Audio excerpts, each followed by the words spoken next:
Sweetheart, this is an island of safety and truth. There's a man! Ready to go to war? Oh, yeah.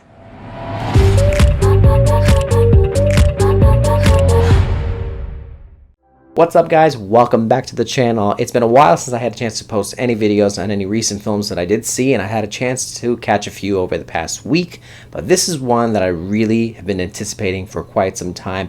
Bombshell. I had a chance to check it out the day before Christmas Eve. Tell me in the comments below, what did you think about this movie, if you loved it or you hated it, and don't forget, consider clicking on that subscribe button. I talk about any recent films, TV shows that I may be watching on any of the streaming platforms, and here and there maybe talking about classic films.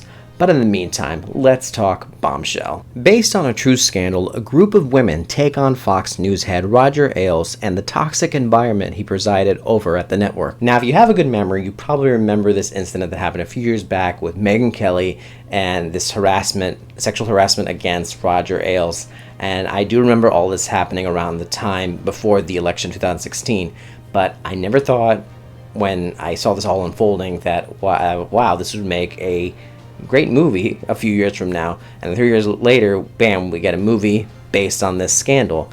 And we've had a good handful of movies in the past dealing with sexual harassment in the workplace, but I feel this one is a step up compared to the other ones because this is dealing with a conglomerate as big as Fox News, and this is a very fresh story in many people's minds.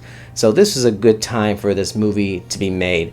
Now, for this story being executed into a presentation for film, there's some good and some bad with it. The good is that, as I said, this is a good time for the story to be told into a movie because it is dealing with sexual harassment.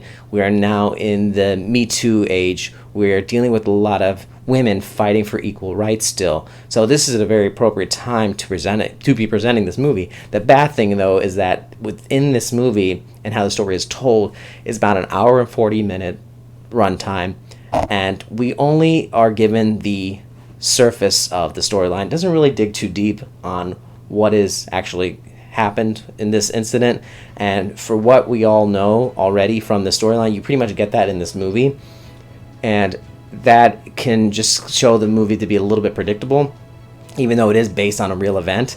But what saves this movie, and what I think this movie is overall, is definitely a performance piece. And this is what leads me into the rest of this video, praising these three women in this film that were all phenomenal. Now we have Nicole Kidman, Charlize Theron, and Margot Robbie as the main cast in this film. Nicole Kidman and Charlize Theron are portraying real people, Gretchen Carlson and Megyn Kelly, whereas you have Margot Robbie, and she is a fictional character, but she represents the women that have been harassed at that workplace. And I find her kind of like the keyhole of a character that you can see this glimpse of what it's like in Fox News. And she's also representing this character that is new to this world, just like the audience is new to what we're seeing. And I was thinking at first that this character wouldn't be seen as much as the other two women. I was actually surprised with Margot Robbie of how good she actually was. I mean, I shouldn't be surprised that she was good because she is a fine actress. I was just surprised that she had as much screen time as the other ones and what she was able to do with it, considering she was a fictional character. But I really love Margot Robbie, and this is another one of her best performances, even though it may have been just a little bit smaller than the other two ladies, but it was still one that I was really surprised with. And then with Nicole Kidman, as always, she's great, but the one that I think was my favorite out of everyone, and it should come as no surprise, is Charlize Theron playing Megyn Kelly. It was down to a T on how much of a likeness she was to the actual Megyn Kelly. The tone of her voice, her body language, and obviously the makeup and how they were able to transform her face into looking like the actual Megyn Kelly. And they did that also with Nicole Kidman, with Gretchen Carlson, but I feel I saw more of it with Charlize Theron portraying Megyn.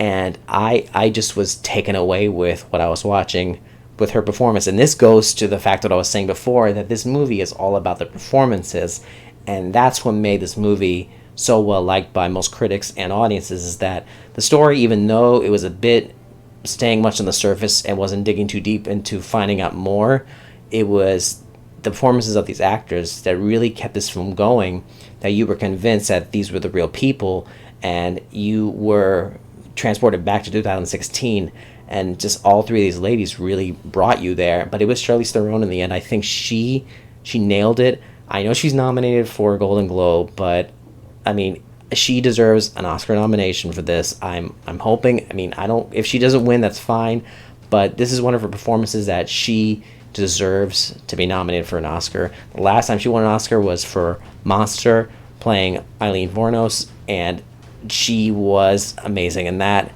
This is, in my opinion, one of her best performances along with that one.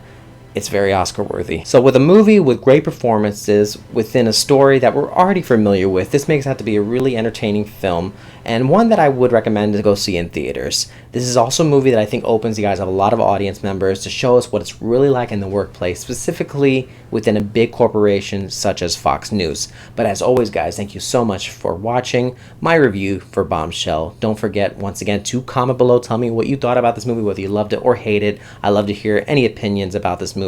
And also, don't forget to consider subscribing to my channel so we can talk movies and more.